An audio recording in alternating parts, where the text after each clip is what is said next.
Gopishwara Vrindavanama Jaya Jaya Krishna Sakha Batu Dui Jara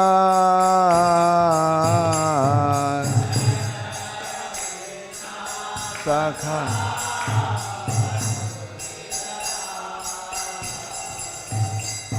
Jaya Rama Ghata Jaya Rohini Nandana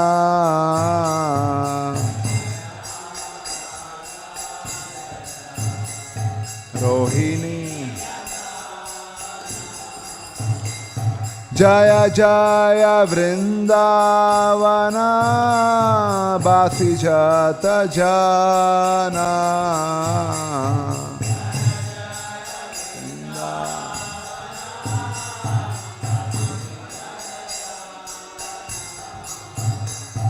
Jaya Dvijapatni Jaya Nagakanyagana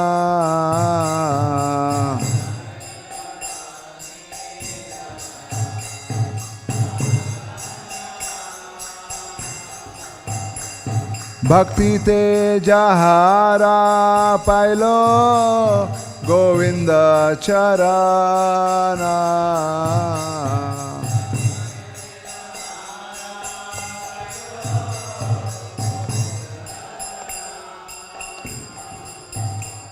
Shri Rasa Mandala Jaya Jaya Radha Shyam Mandala Jaya Radha Jaya Jaya Rasa lila Sarva Manorama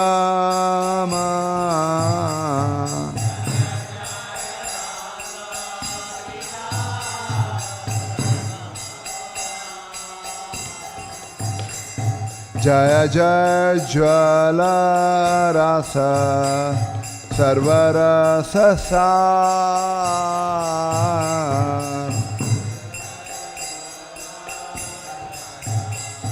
Sarva Rasa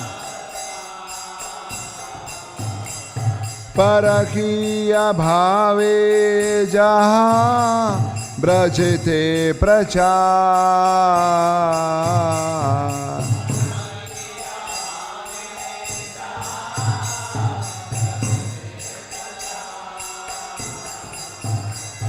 Shri Janava Pada Padma Koriya Smaran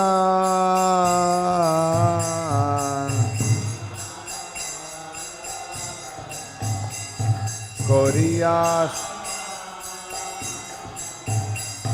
Dina Krishna Dasa Kohe Nama Sankirtan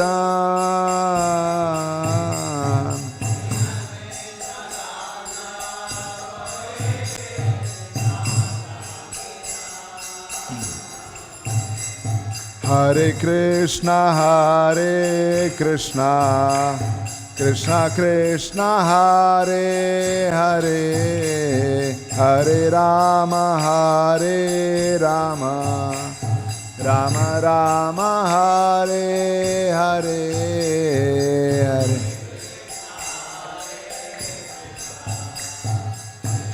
Krishna Hare Hare Hare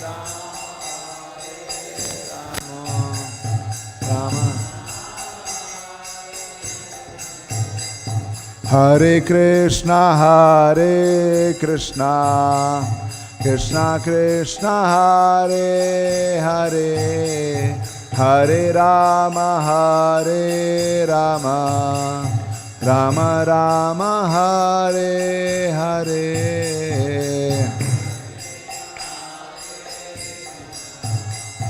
Krishna Krishna Hare Hare Hare Rama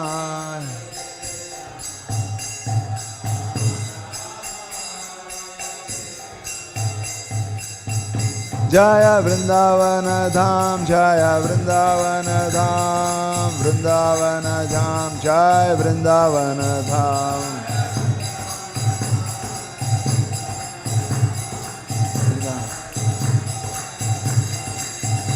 Jaya Krishna Balaram, Jaya Krishna Balaram, Krishna Balaram, Jaya Krishna Balaram.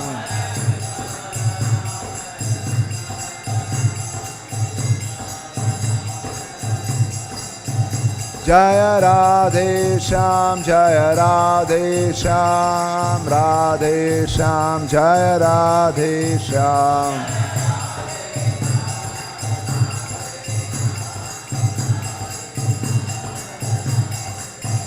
Jaya Jaya Prabhupada, Prabhupada, Prabhupada, Jaya Jaya Prabhupada.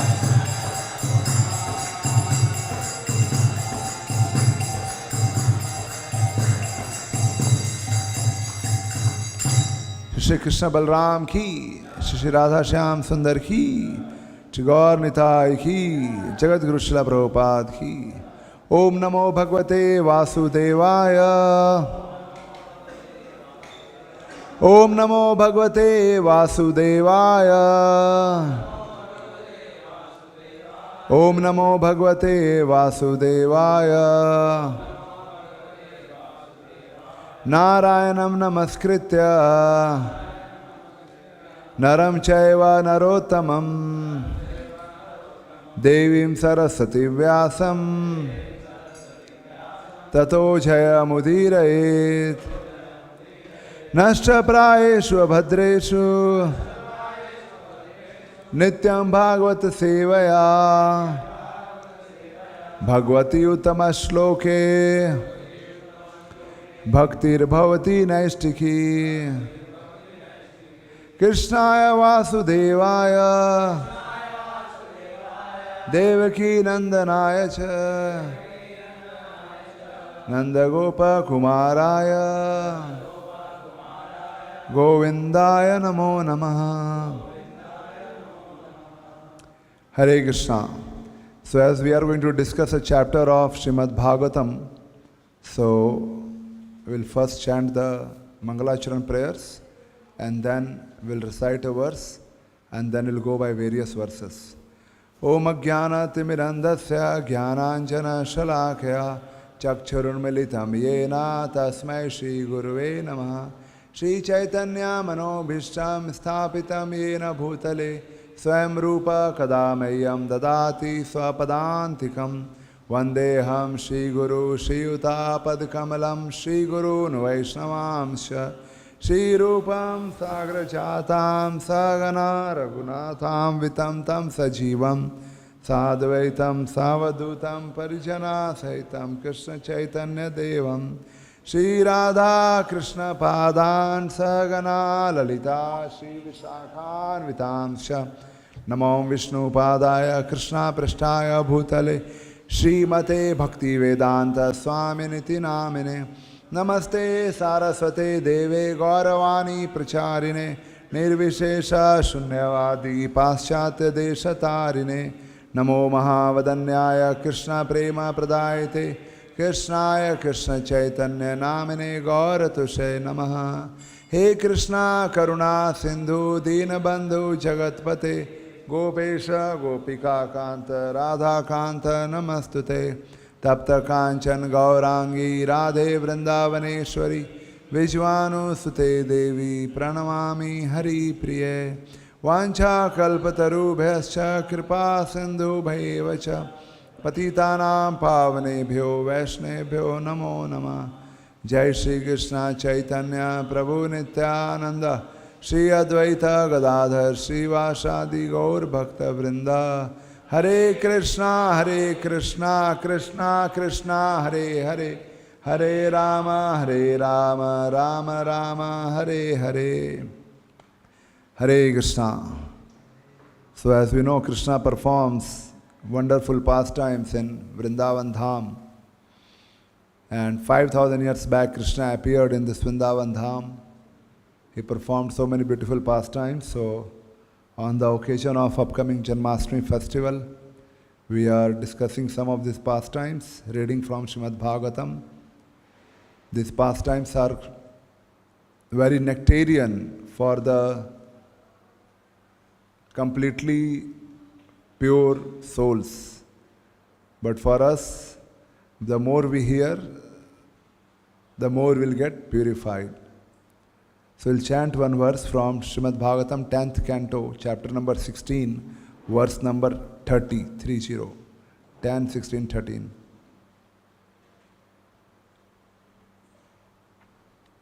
Sir? Tachitra Tandava Virugna Fana Sahasro Raktam Mukharuruvaman Nirpabhagna Gatraha Smritva Charachar Gurum Purusham Puranam Narayanam Tamaranam Manasa Jagama Tachitra Tandava Virugna Fana Sahasro Rakta Mukharuruvaman Nirbhagna Gatra Smritva Charachar Gurum Purusham Puranam Narayanam Tamaranam Manasa Jagama Tachitra Tandava Virugna Fana Sahasro Rakta Mukharuruvaman Nirpabhagna Gatra Smritva Charachar Gurum Purusham Puranam Narayanam Tamaranam Manasa Jagama. Few devotees can recite. Chitratanda Virugna Fanasa.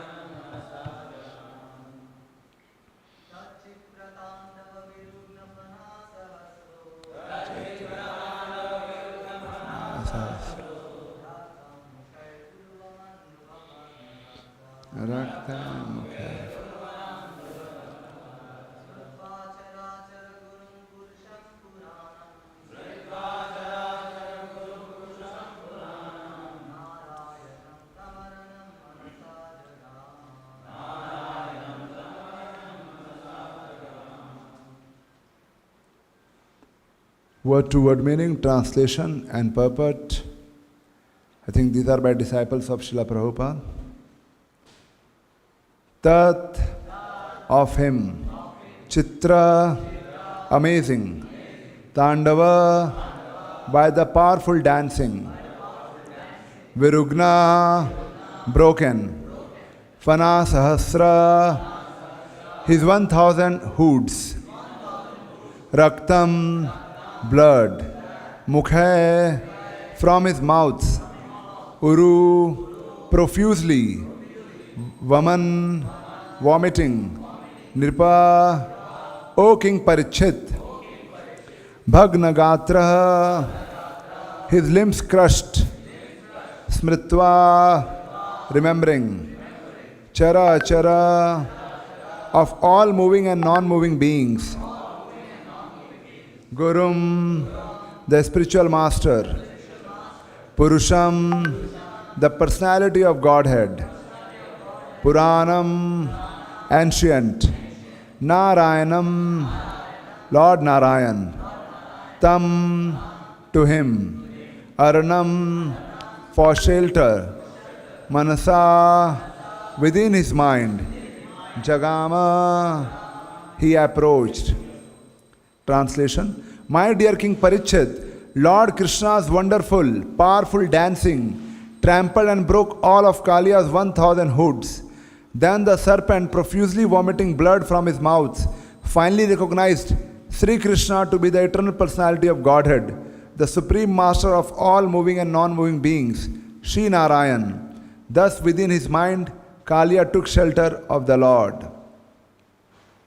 Purport: In the chapter 16 of Krishna, the supreme personality of Godhead, Srila Prabhupada points out, so these purports are written by disciples of Srila Prabhupada, because Prabhupada wrote till 10th canto, 13th chapter. So further, after that Prabhupada disappeared and then his disciples have written. But however, Prabhupada knew very well that he may not get opportunity to write full 10th canto of Bhagavatam and Krishna's pastime.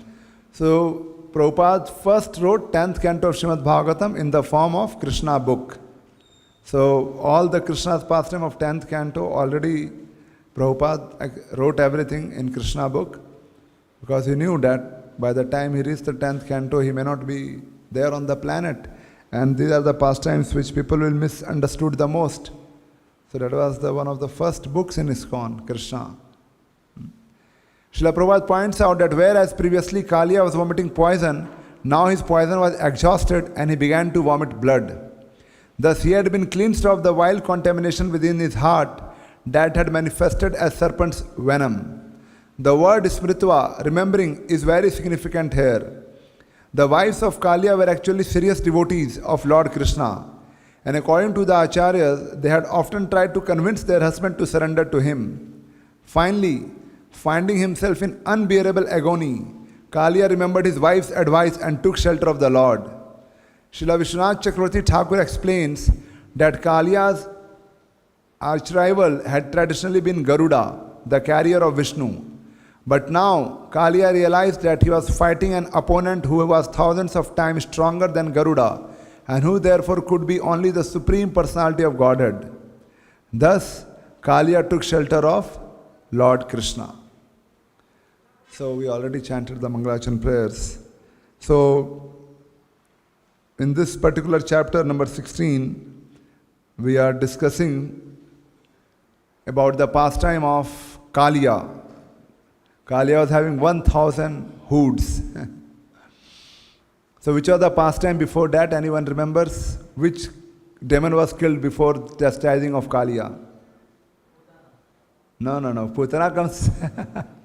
Putana is in the beginning, the first one. And not after Aghasur, the pastime of Brahma Vimohan lila comes.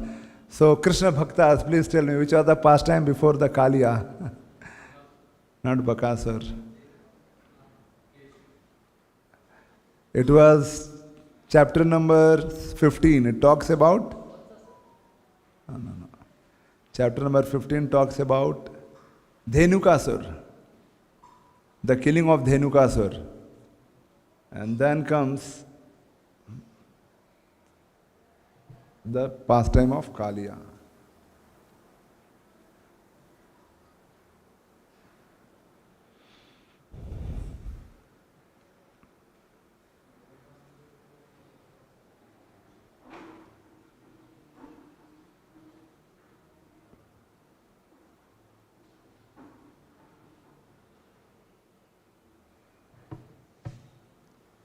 The screen is not changing and no internet, it's just connecting to hotspot.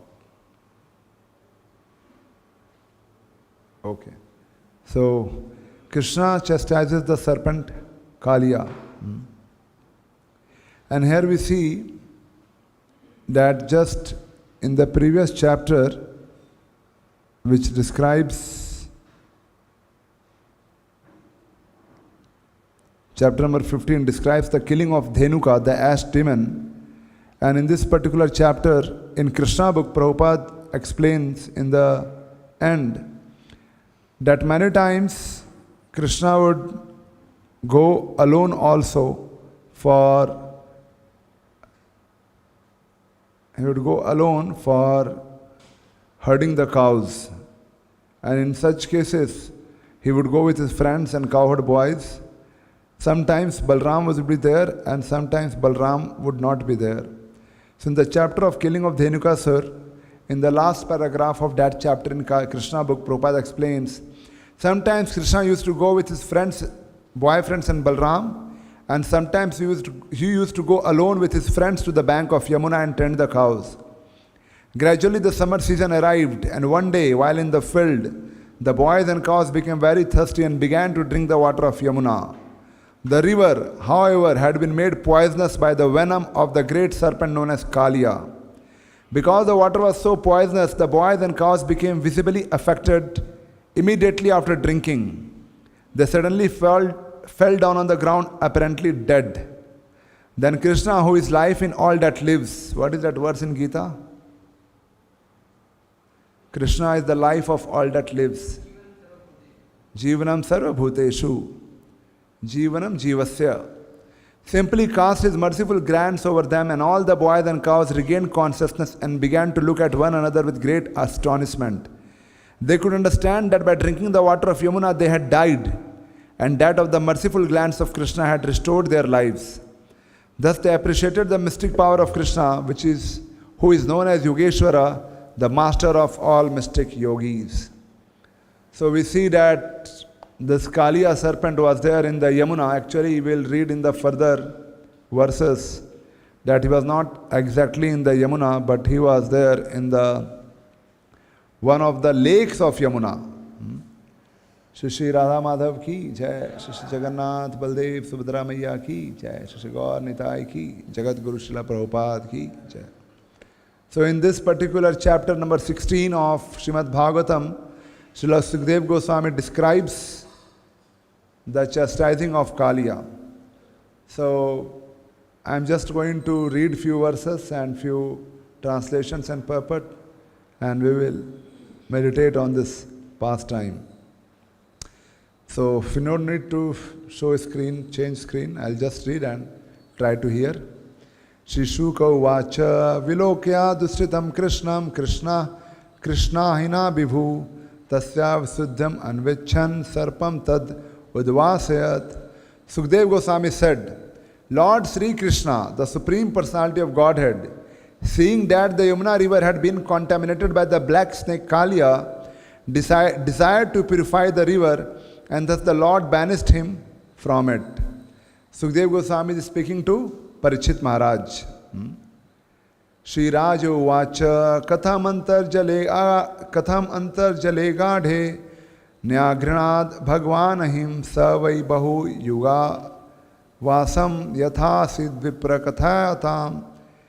King Parikshit inquired, O learned sage, please explain how the Supreme Personality of Godhead chastised the serpent Kalia within this unfathomable waters of Yamuna, and how it was that Kalia had been living there for so many ages.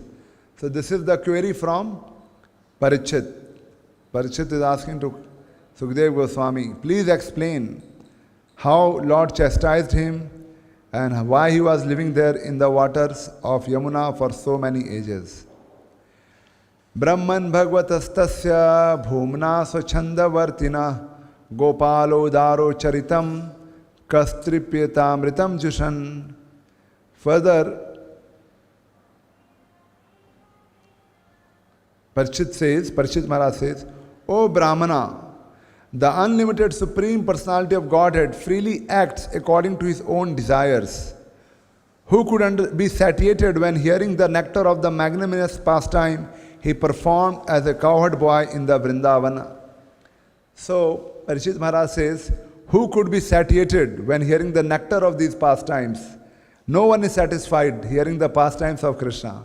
What is our situation? Our situation is right now not like that. But Parikshit Maharaj on that platform, he says, who could be satiated? Who will be satisfied by hearing these nectarian pastimes of Krishna?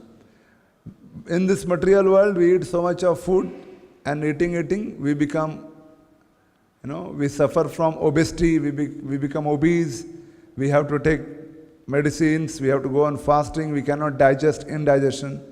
But spiritual food, the pastimes of Krishna are very nectarian.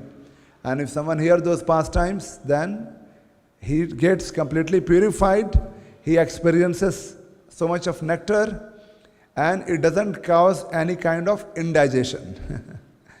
Because we can see the example of Parishit Maharaj. He heard for 7 days and 7 nights uninterrupted. So here Parishit Maharaj describes Krishna as Gopal Udar Charitam, that Krishna is Udar Charitam. And our Acharya explains, Gopal means one who takes care of the cows, but other meaning of Gopal is one who satisfies the senses. One who satisfies the senses of his devotees. Gopal, he is also Gopal.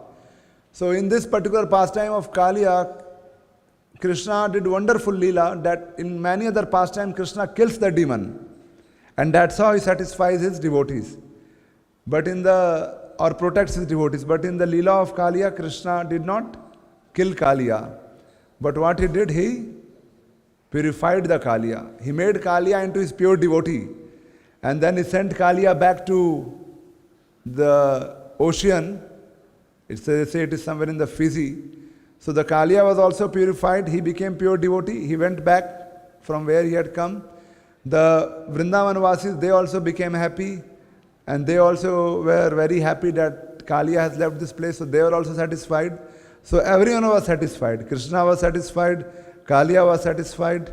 And Nagpatnis, the wives of the Kalia, they were also satisfied.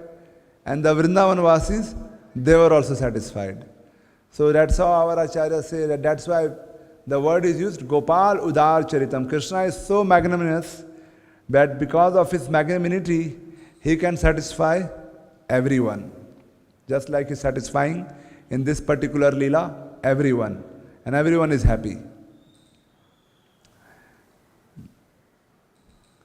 Sri Sukdev Goswami said, within the river Kalindi was a lake inhabited by serpent Kalia, whose fiery poison constantly heated and boiled its waters. Indeed, the vapors thus created were so poisonous that birds flying over the contaminated lake would fall down into it. So Kalia was not exactly living in the Yamuna river, but he was in the lake next to the Yamuna. And those who have lived next to the river, they can experience that sometime because of rainy season or whatever, sometimes a lake is formed because of the waters, the left out waters of the river. A lake is formed sometimes. So Kalia was residing in this lake. And our Acharya explained that this lake was 8 miles wide. 8 miles wide lake. So just imagine how big would be the Yamuna at that time. So Kalia's poison was so strong that it was boiling the waters of the lake. And vapors were coming out. And all the living entities nearby that lake, all the plants, all the trees, everyone died. And if any bird would fly above the lake, the bird would also die. Because of the poisonous vapors which were coming. And Kalia chose to stay in that lake because if he was staying in the Yamuna main river, then that would have poisoned all the Yamuna water which was flowing. Yamuna flows from Vrindavan towards Mathura.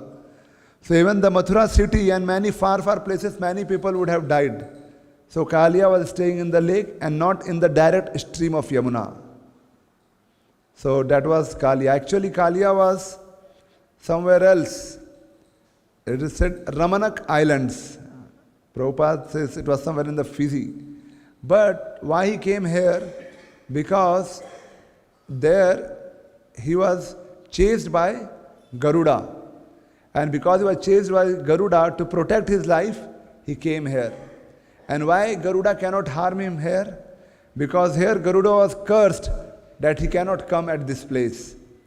And the curse was given by whom? Saubri Muni. Saubri Muni had cursed Garuda that you cannot come to this place. These pastimes are described in the next chapter in detail. But because of that curse, Kalia knew that Garuda cannot harm him here. So that's why he took shelter of this lake. Further, they explained that why Krishna did not kill Kalia, like he killed all the demons. But why he did not kill Kalia? So our Acharya explained that Krishna did not kill Kalia because Krishna took shelter of Yamuna. So Krishna left him because he has taken shelter of Yamuna, and for a long time he was staying there. So someone has taken shelter of devotee, someone has taken shelter of the dham. Krishna forgives, protects. And that's why Kalia was forgiven. One reason, taking shelter of Yamuna. Other reason, because his wives were pure devotees, the Nagpatnis. They were not any ordinary lady, but they were pure devotees. So that's why also Krishna forgave Kalia, did not kill him. The wind blowing over the deadly lake carried droplets of water to the shore. Simply by coming in contact with the poisonous breeze, all vegetation and creatures on the shore died. So that was the power of the venom coming out of the Kalia. Further it is explained that in that lake, Kalia was so expert and he was having mystic power that he made a big palace inside the lake. Srila Sanatana Goswami states that by the mystical science of Jala Stambha, the name of the science is Jala Stambha, which means making solid items out of water, Kalia had built his own city within the lake. So that's how Kalia, he was not like just roaming here and there, he was having his own palace made of pearls, using the science known as Jala Stambha inside the lake, and he was staying in that Jala Stambha. That's how Kalia was staying inside the lake. Lord Krishna saw how the Kalia serpent had polluted the Yamuna river with his terribly powerful poison. Since Krishna had descended from the spiritual world specifically to subdue envious demons, the Lord immediately climbed to the top of very high Kadamba tree and prepared himself for battle. He tightened his belt, slapped his arms, and jumped into the poisonous water. So it is said that there was one tree on the lake which was still alive, Kadamba tree. And various acharyas, they give various purports to it. Some say because as soon as Krishna touched his feet on the tree came back to life. Some say that Garuda knew that in future Krishna is going to chastise Kalia, is going to punish Kalia. So Garuda had kept some nectar on that tree, and because of which the tree did not die in spite of the venom of Kalia, and the tree was alive because Krishna was going to perform his pastime from that tree and going to jump in the Yamuna river from that tree. It's a high jump. From the tree, Krishna jumped inside the lake. When the Supreme Personality of Godhead landed in the serpent's lake, the snake there became extremely agitated and began breathing heavily, further polluting it with volumes of poison. The force of the Lord's entrance into the lake caused it to overflow on all sides, and poisonous, fearsome waves flooded the surrounding lands up to a distance of 100 bow lengths. This is not at all amazing. However, for the Supreme Lord possesses infinite strength. Now when Krishna is jumping into the lake, Krishna is just, when he is chastising the Kalia, how old is Krishna? What's his age? Is just around 5-6 years. He's very young. And he's jumping in the lake. Now just imagine if you jump in a swimming pool, what happens? The water floods on all the sides? No. Doesn't happen, isn't it? Little bit splash will be there. But it is described in this verse of Bhagavatam that when Krishna jumped into the lake, the 8-mile lake was 8 miles and water overflooded on all the sides. On all the sides, water overflooded out of the lake. And how far the water went? It went to the distance of 100 bow lengths. So whatever bow size would be, 100 bow length, that much water overflooded when Krishna jumped. Now 5, 6 or whatever, even we, 20-year-old people, 30-year-old people will also jump in the lake.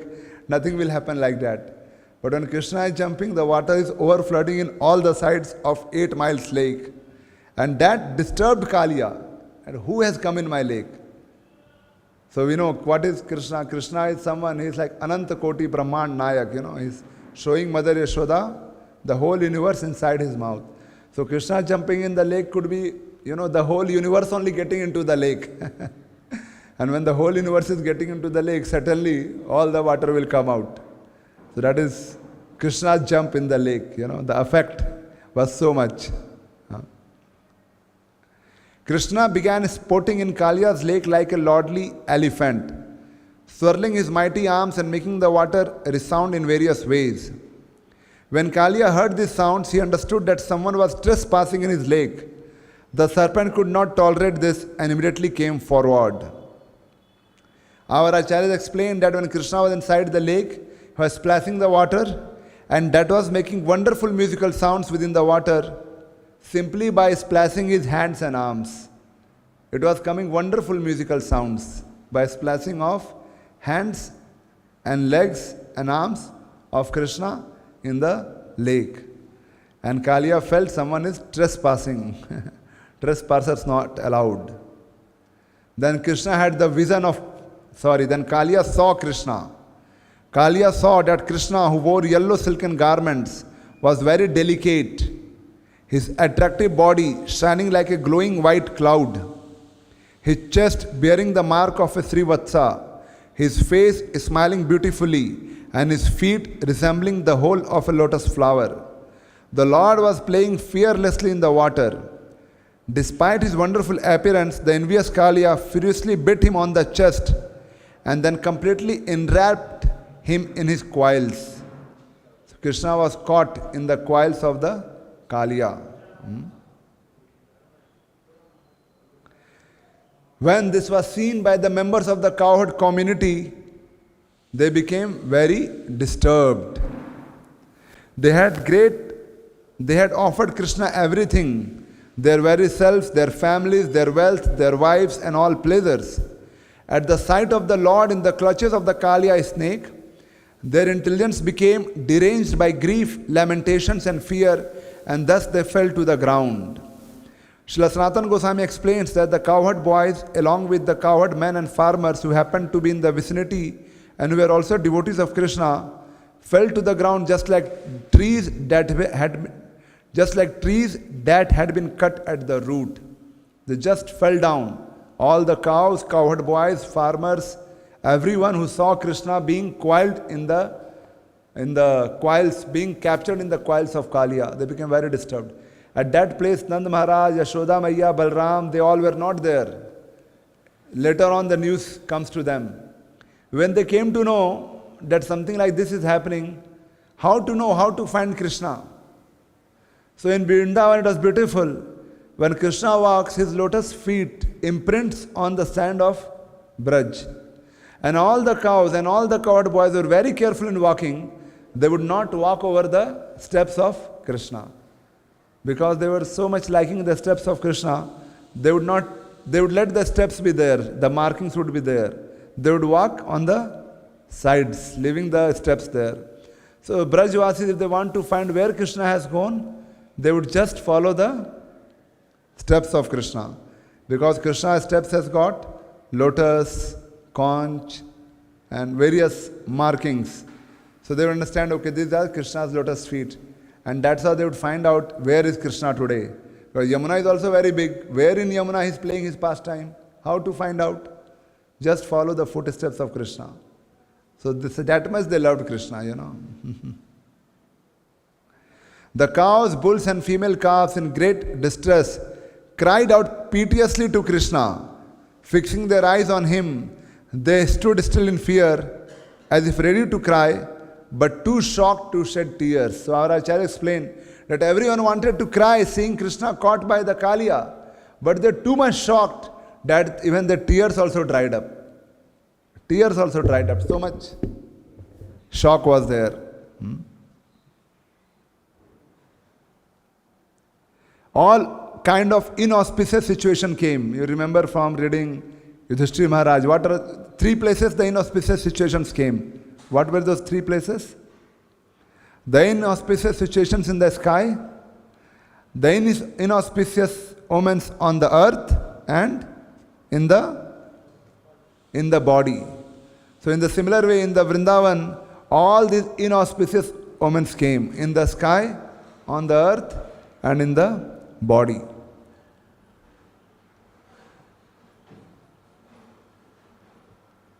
Seeing all these inauspicious omens, Nand Maharaj and other cowherd men were fearful, for they knew that Krishna had gone to herd the cows that day without his elder brother Balram.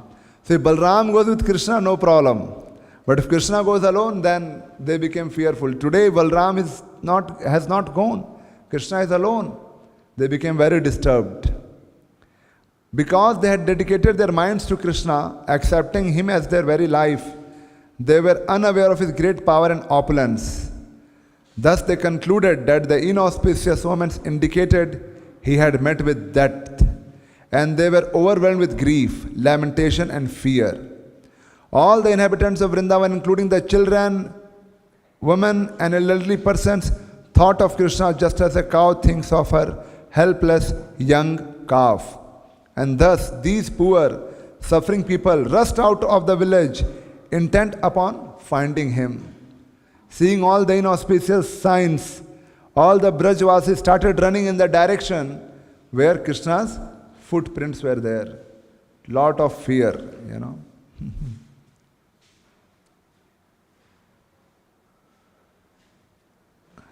The Supreme Lord Balram, so finally they all reached to the lake. They saw Krishna is in the coil of Kalia, and everyone was very disturbed. But Balram was smiling. And you know why Balram was smiling? Well, he knew that Krishna is Supreme Personality of Godhead, but why he was smiling? Yeah, so Balram was smiling, he was seeing Krishna smiling, कि I am as their Anant says, मेरे ऊपर तो कभी dance नहीं करते, मेरे साथ कभी प्ले नहीं करते, और ये मंडेन कालिया के साथ आज प्ले कर रहे हो आप. So in the purport it is written that Srila Vishwanath Chakravarti Thakur explains in the purport, Lord Balram was laughing because he thought, Krishna never cares to play with me in my form of Shesh Nag, but now he is playing with this ordinary mundane snake named Kalia. So he was laughing, what is this? You don't play with me when I am Shesh Nag, but you are playing with this mundane Kalia. Huh? The question may arise that why Krishna and Balram allowed their loving devotees to suffer such great anguish during Krishna's temporary imprisonment within the coils of Kalia. It is said that Krishna was in the coils of Kalia for almost 1 hour, like 48 minutes to 1 hour he was in the coils of Kalia. So why did Krishna allow? For this 1 hour all the Brajvasis were in so much of distress, so much of sadness, grief. Why did Krishna allow this? It is explained in the purport. When they saw their beloved Krishna in apparent danger, their love for him intensified to the highest degree, and thus they merged completely into the ecstasy of love for him. The whole situation has to be seen from the spiritual point of view. So they were in highest spiritual ecstasy, seeing Krishna in the coils of Kalia. And their love for Krishna had increased multiple times. So Krishna wanted that love to increase, and that's why to increase that love, he remained in the coils of Kalia for such a long time. Isn't it? That's why. Prabhupada explains, these were not any material emotions, and we have to see from the spiritual point of view. So, that requires a lot of devotion for us to come to that platform.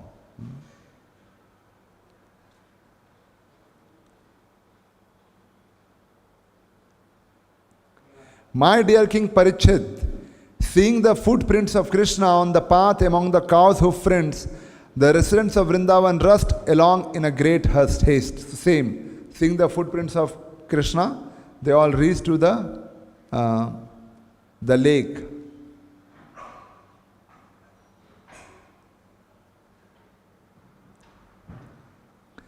Srila Sanatana Goswami explains that since Lord Krishna is actually the wealth of all living beings, all the inhabitants of the forest of Braj would carefully preserve his footprints as great treasures, the very ornaments of the earth. Thus, no creature within Vrindavan would ever walk upon Lord Krishna's footprints. No creature. They would never go over the footprints of Krishna because they loved Krishna so much, they would preserve those footprints. And that's how all the Brajvasis followed it and reached to the lake. As they hurried along the path of the bank of Yamuna river, they saw from a distance that Krishna was in the lake, motionless within the coils of the black serpent. They further saw that the cowherd boys had fallen unconscious and the animals were standing on all sides, crying out for Krishna. Seeing all this, the residents of Vrindavan were overwhelmed with anguish and confusion.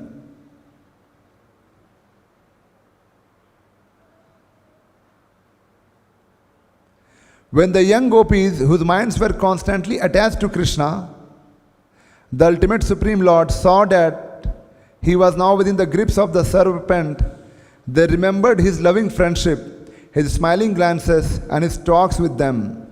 Burning with great sorrow, they saw the entire universe as void. Like we chant in Srishastakam. What is that verse? Yugaitam nimeshena Chakshusa pravirsaitam sunyaitam jagat sarvam govinda virehename. So in the great sorrow they saw the whole world as void.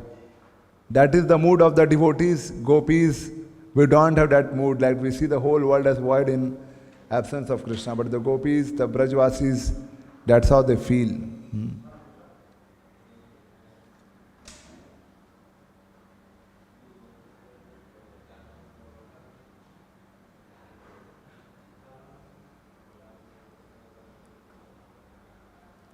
So when all this Balram, which he was there, Nand Maharaj, Yashoda Mai, when they all saw that Krishna is captured, and they were like, getting fainting, then Balram spoke to them. And Lord Balram fully knew.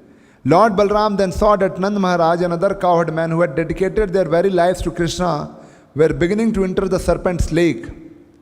They to want to save Krishna, they were going to enter into the lake. They wanted to protect Krishna, and that's how the Brajvasis, they wanted to enter into the lake. As the Supreme Personality of Godhead, Lord Balram fully knew Lord Krishna's actual power, and therefore he restrained them. He said, don't worry, nothing will happen. The Lord remained for some time within the coils of the serpent, imitating the behavior of an ordinary mortal. But when the Lord understood that the women, children, and other residents of his village of Gokul were in acute distress because of their love for him, their only shelter and goal of life, he immediately rose up from the bonds of the Kalia's serpent. So Lord came out. And how Lord came out from the coils of Kalia? Do you know how he came out? How he came out? The Lord expanded his body. And because Krishna expanded his body, Kalia could not hold him anymore. Kalia was trying his best, but because Lord expanded his body, he could not hold him, and he had to release him. And in great anger, the serpent then raised his hoods high, breathing heavily. What Krishna did, he just punched over his hoods, and punching, he went on the top of the Kalia.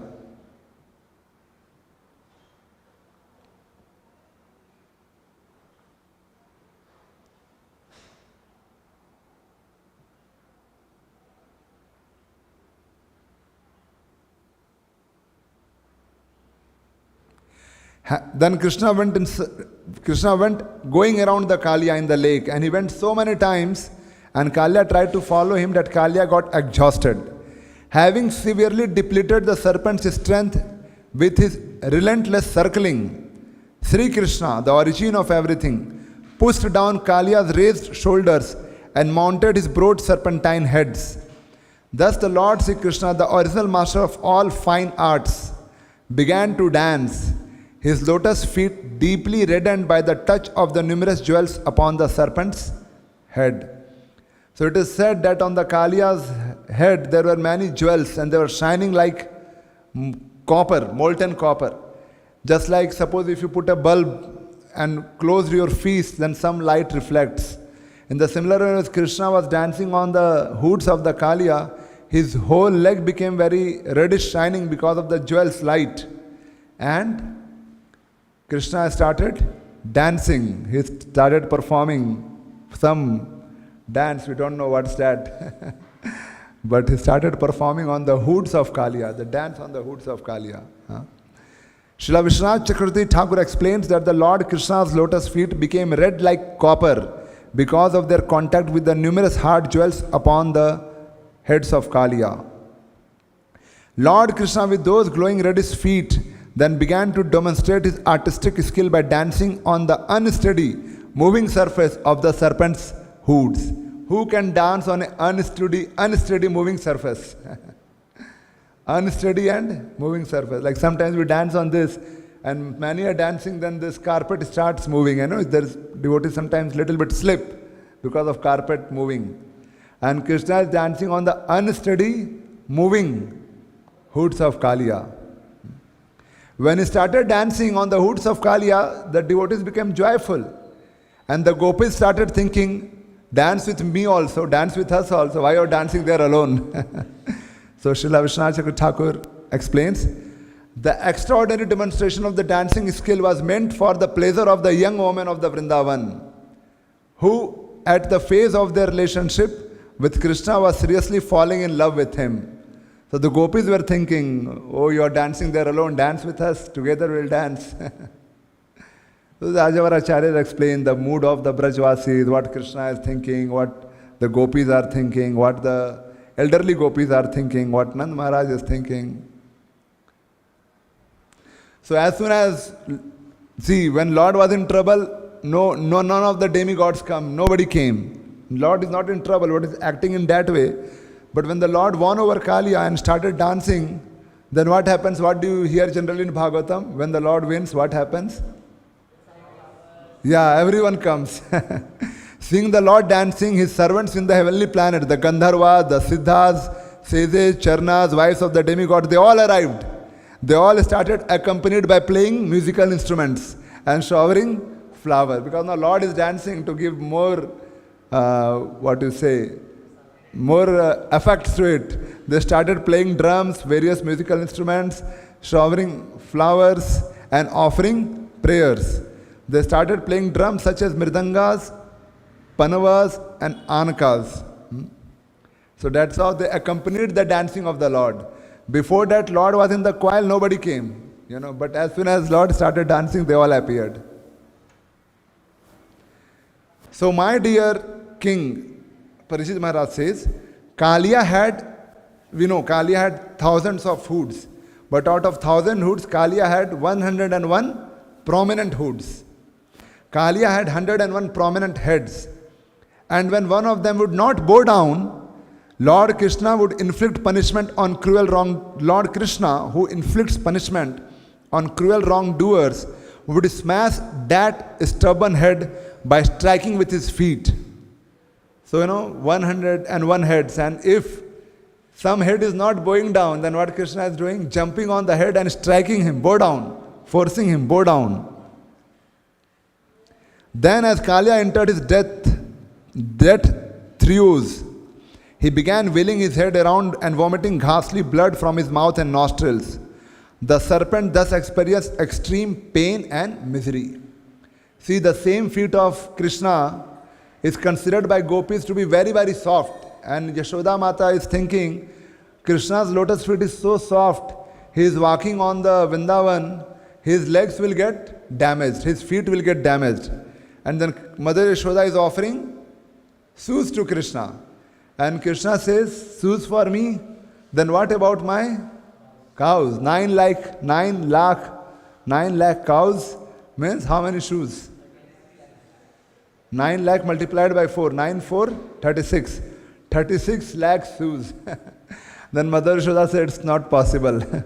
But the cows heard that Krishna's feet may get damaged because of the stones and other things, the thorny bushes. Then what did the cows do? They smashed all the mud of Vrindavan, made into powder like that, very soft. But that same feet, when it is touching the head of the Kalia, it is like a thunderbolt. It is like thunder. The gopis say, your lotus feet is even softer than our body. And here it is becoming like a thunderbolt for Kalia. And I was hearing the lecture of Adhisham Prabhu, I guess he was mentioning that just like when Kalia's head, Krishna is dancing and Kalia is vomiting poison, blood, all those things. In the similar way, when we are chanting, in the very beginning what happens?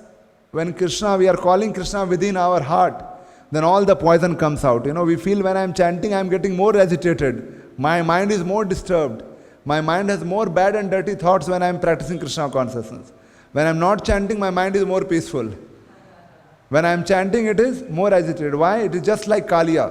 All the venom, poison, everything is coming out. All the dirty things will come out when you call Krishna within. But when Krishna will purify everything, then we'll experience immense pleasure. But first, all poison will come out.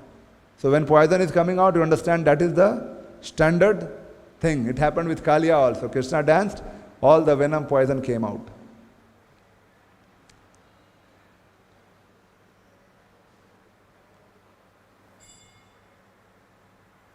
So like that, Krishna subdued all the 101 hoods of Kalia.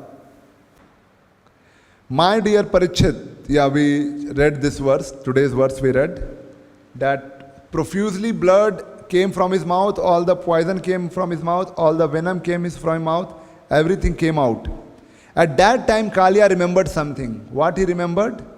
He remembered that his wives would always tell him about Krishna. As devotees, association is there now. The Nagpatnis, they were great devotees, and they would always tell Kalia about Krishna, and they would say, go and surrender to Krishna. But Kalia would never listen. But now when he was strongly chastised, then he started remembering the classes of his wife, that what all his wives used to say about Krishna. He started remembering, and then mentally finally he surrendered to Krishna. All these things came in his mind.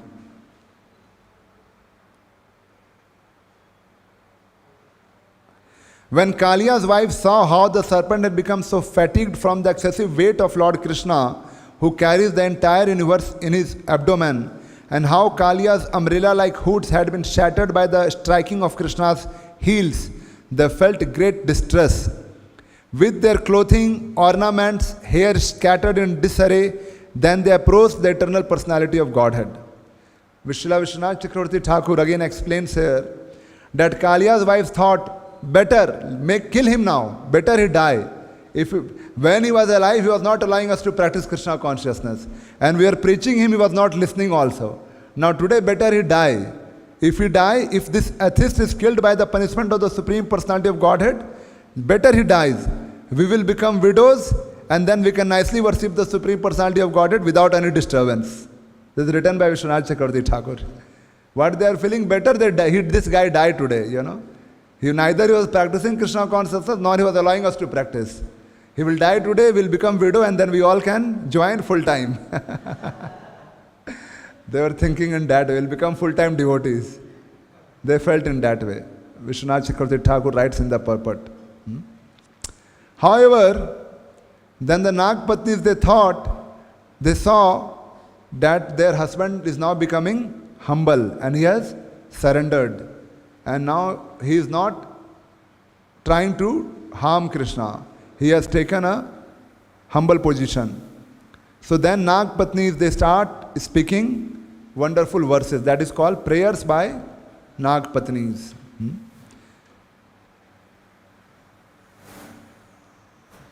See, they say beautiful prayers. So many prayers are there. But one beautiful line they say is that,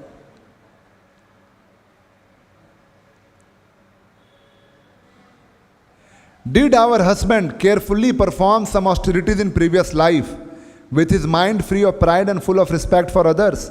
I mean, how is that Krishna, the Supreme Personality of Godhead, has come and touched the head of our husband and put his footprints and danced? How come our husband has got such great fortune?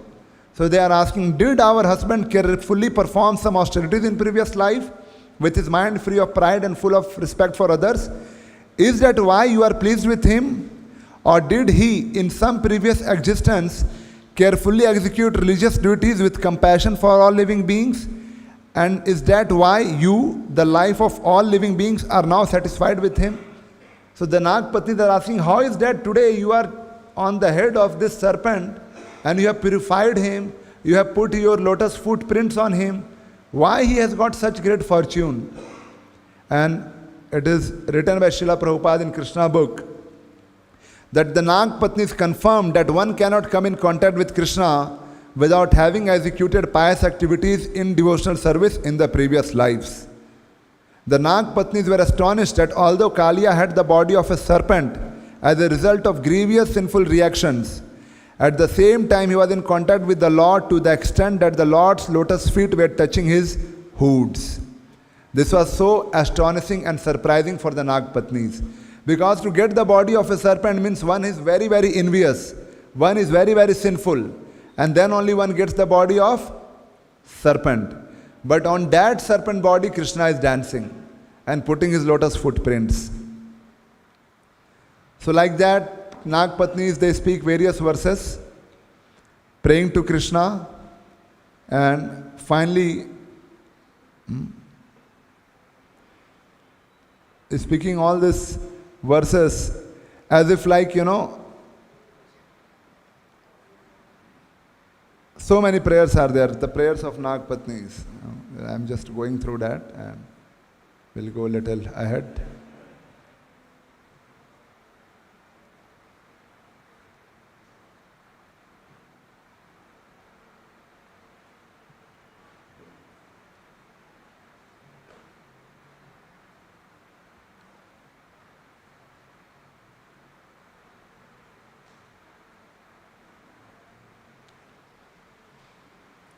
Finally, the Nagpatnis, after offering many, many prayers to Krishna, Nagpatnis, they offer many prayers, then as if like Krishna is going to, give 7, 8 more, kicks to Kalia, the Nagpatnis think if you kick more, then this time now he will die only. So they say at least a master should tolerate an offense committed by his child or subject. O Supreme Lord, you should therefore forgive our foolish husband, who did not understand who you are. So after speaking almost like 17, 18 prayers glorifying Krishna, all prayers starting with Nama, Nama, my obeisances, obeisances. After speaking all these prayers, finally they say, please forgive our husband. He was not aware of your position. O Supreme Lord, please be merciful. It is proper for the saintly to feel compassion for women like us. This serpent is about to give up his life. Don't kick anymore. Please give us back our husband who is our life and soul. Finally, Nagpatnis are saying, give us our husband back. Forgive him. He is foolish. He is murk. But he has taken your shelter now.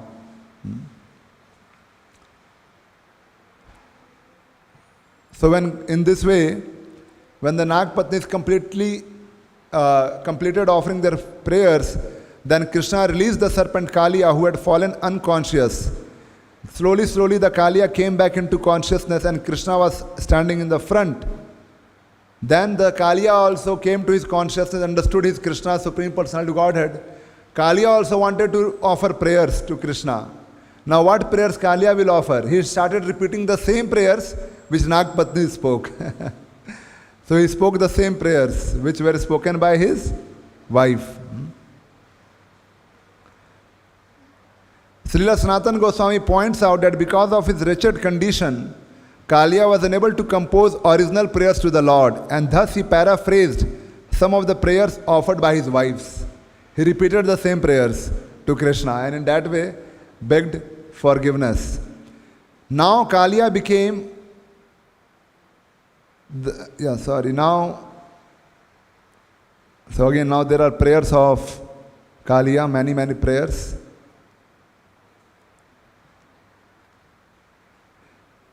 Srila Shukdev Goswami said, after hearing Kalia's words, the Supreme Personality of Godhead, who was acting the role of human being, replied, O serpent, you may not remain here for any longer.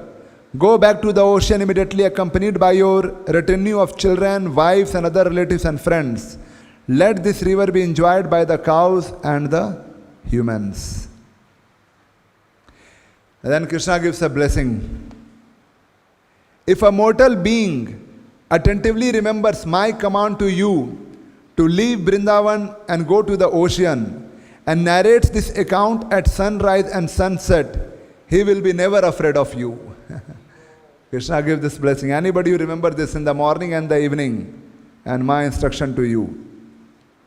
If one bathes in the place of my pastime and offer the waters of this lake to the demigods and other worshipable personalities, or if one observes a fast and duly worships and remembers me, he is sure to become free from all sinful reactions. According to the Acharyas, the Lord spoke these words to make it clear to Kalia that he could by no means remain in this Yamuna lake.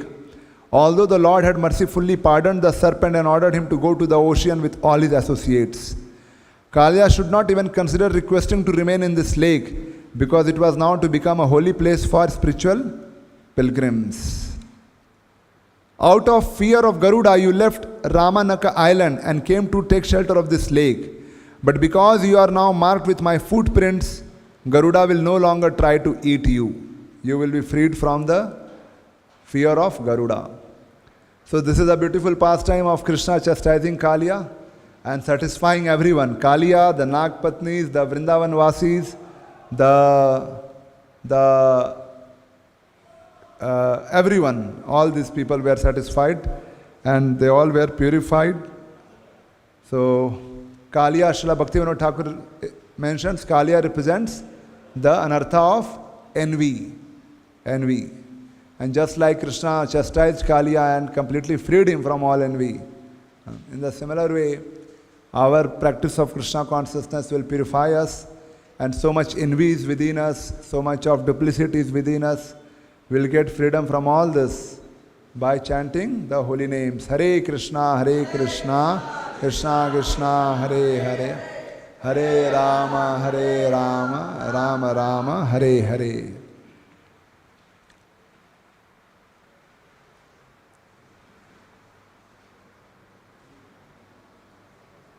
After that, what happened? Then when Kalia is about to go and leave the lake of Yamuna, Kalia joined his wives in worshipping great joy and reverence. Kalia started worshipping Krishna, and what all he gave in worshipping Krishna? Kalia worshipped the Lord of universe by offering him fine garments. This was all with the Kalia in his lake. Fine garments along with necklaces, jewels, and other valuable ornaments, wonderful scents, ointments, a large garland of lotus flowers. All these things was given. And the very interesting thing that Kalia also gave the Kaustubh jewel to Krishna. Srila Vaishnava Chakravarti Thakur explains, the Lord had made his Kaustubh gem enter into serpent's lake, and then he arranged for it to be presented to himself by the hands of Kalia's wives. So Lord only made his jewel to enter into the serpent's treasury. Lord has this Kaustubh jewel. So that is how is Lord's, wonderful lila, that when he wants us to do some seva, he only gives us the facility and capacity to do the seva. So this Kaustubh jewel is the eternal asset of Krishna, eternal ornament of Krishna. But Lord made that his jewel to fall down, and the jewel became the treasury of Kalia. And when they are offering everything, then the Nagpatnis, they are offering this jewel also to Krishna. They are offering this jewel also as a gift to Krishna, Kaustubh jewel. In other words, because Lord Krishna wanted to act just like ordinary human being, he made the transcendental Kaustubh jewel invisible and caused it to enter within Kalia's treasury. Then when the appropriate moment came for Kalia to worship the Lord with many different jewels and ornament, the serpent wives, unaware of Lord's transcendental trick, presented him with the Kaustubh gem, thinking it was simply one of their jewels in their possession. In their possession. They thought that this is their possession and they are giving it to Krishna. So in the similar way, whatever we are giving to Krishna, actually Krishna is making the arrangement for that particular thing to come to us so that we can offer to Krishna. It's not that it is our asset, it's not that it is our treasury, it's not that we have created it. No. Krishna wants us to engage us in his service. For that purpose he makes some arrangement which we are not aware of, and brings all the assets, whatever he is, like you can say garland. So Krishna wants to wear a certain garland of certain flowers, of certain design. Then he makes the plan for those garland to be bought by our devotees. He makes the plan for the Matajis to make the garland a particular way, and then the Pujari offers it to him. This was all his plan from the beginning, just like the kaustubh jewel. Similarly, the temple of Krishna. Similarly, anything which you are offering to Krishna, actually, it is his plan. We are just becoming the instrument to do that. We should always remember, just like this example is given of the kaustubha jewel. The Nagpatnis, when they are giving the kaustubha jewel, they are thinking, it is our orna, it is our asset, it's in our treasury, and we are presenting to Krishna. Hare Krishna. Thus ends the purpose of the humble servants of His Divine Grace A.C. Bhaktivedanta Swami Prabhupada to the 10th canto, 16th chapter of Srimad Bhagavatam entitled Krishna chastises the serpent Kalia. Granthra Srimad Bhagavatam ki. So any comments or any questions? Srila Prabhupada established a temple in Fiji, and the only temple in ISKCON, the name of the temple is Kalia Krishna temple. Like here we have Radha Madhav, we have Radha Gopinath, Radha Madan Mohan, like that Radha Shyam Sundar. If we happen to go to Fiji as a part of our traveling Sankirtan party, then we'll visit which temple? Kalia Krishna temple established by Srila Prabhupada in Fiji. Hare Krishna. There's a photo on the Google, you can have a look of the Kalia Krishna temple in Fiji, established by Srila Prabhupada.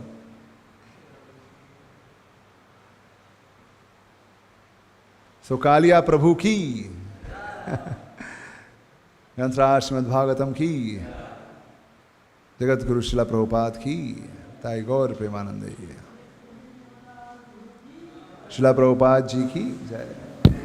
So as usual, there was not much preparation. I heard some lecture on this and I thought, let's read this verse by verse, Srimad Bhagavatam, the beautiful pastime of Kalia, Krishna chastising Kalia. Hare Krishna.